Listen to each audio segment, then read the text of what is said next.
তো কি অবস্থা, কেমন আছেন? আমি ড্রামা সবুজ আর গাইজ আজকে আলোচনা করব দরদ সিনেমা নিয়ে। দুঃসংবাদ দিলেন অনন্য মামুন এই বিষয়টি নিয়ে। সাকিব খানের প্রথম প্যান ইন্ডিয়ান মুভি দরদ চলতি বছরের ফেব্রুয়ারি মাসে মুক্তি পাওয়ার কথা ছিল। দরদ সিনেমার তারিখও নির্ধারিত ছিল, বাট সিনেমাটির নির্মাতা অনন্য মামুন জানালেন 2 ফেব্রুয়ারি দরদ মুক্তি পাবে না। কবে মুক্তি পাবে সেটাও জানাননি তিনি। অনন্য মামুন বলেন, আমি বলেছিলাম দরদ মুক্তি পাবে ফেব্রুয়ারিতে, কিন্তু আমরা দরদ নিয়ে একটা বড় প্ল্যান করেছি।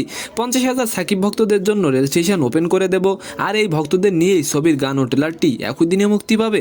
আর এবার আলোচনা করব নির্বাচনে হারায় ট্রোলের শিকার মাহিয়া মাহি এই বিষয়টি নিয়ে। নির্বাচনে হেরে যাওয়ার পরই নানাভাবে সোশ্যাল মিডিয়ায় ট্রোলের শিকার হচ্ছেন মাহিয়া মাহি। ফেসবুকের লাইভে এসে কড়া জবাব দিলেন তিনি। মাহি বলেন, নির্বাচনে হেরে মন খারাপ হওয়াটা স্বাভাবিক, তবে আমার ক্ষেত্রে মন অতটাও খারাপ হয়নি। তারপর মাহি বলেন, রাজশাহী 1 আসনে যিনি নির্বাচিত হয়েছেন তিনি কোনো উন্নয়নমূলক কাজ করেননি। মাহি বলেন, শুধুমাত্র নৌকা প্রতীকের কারণেই তিনি জয়ী হয়েছেন, প্রতীক না থাকলে হয়তো সে জিততে পারত না। আর এবার আলোচনা করব তাসনিয়া ফারিনের কাণ্ডে বিব্রত পরিবার এই বিষয়টি নিয়ে। মূলত ওয়েব ফিল্ম অসহায়ে কাজ করে নিজের পরিবারের কাছে অনেকটা ছোট হয়েছেন এই নায়িকা। মূলত ওয়েব ফিল্মের গল্পের কারণেই এমনটাই হয়েছে, যেখানে দেখা গেছে তাসনিয়া ফারিন মুভিতে নিজেকে অনেক ছোট এবং তার পরিবারকেও অনেক ছোট করেছে। তো সম্মানিত দর্শক, আজকের ভিডিওটি কেমন লাগলো অবশ্যই কমেন্ট বক্সে জানাবেন। আর ভিডিওটি যদি ভালো লাগে অবশ্যই একটি লাইক দিয়ে আমাদের চ্যানেলটিকে সাবস্ক্রাইব করে দিবেন। ধন্যবাদ।